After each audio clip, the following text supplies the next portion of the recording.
Welcome to our channel. Today we how to install DocuSign for Lawyers, full guide step by step clearly. To install DocuSign for Lawyers, begin by navigating to the official DocuSign website. Locate the Sign Up button on the home page. Click on the Sign Up button to create a new account. Fill out the required information, including your name, email address, and password.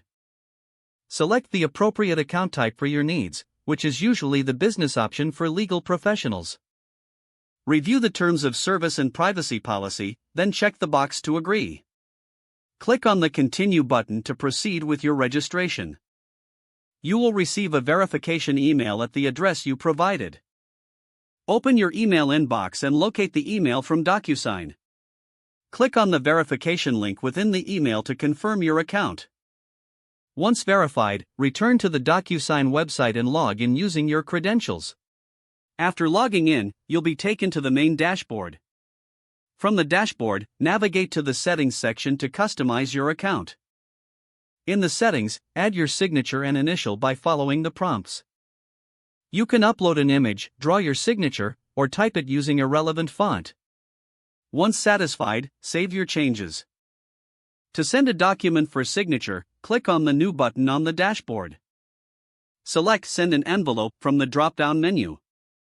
Upload the document you wish to send for signature. Add the recipient's information and specify their signing order if needed. Include any necessary fields for signatures, dates, or text directly on the document. Once all information is complete, click on the Send button to dispatch the document. You can track the status of your sent documents from the dashboard. To sign a document you receive, open the email notification from DocuSign. Click on the link within the email to access the document.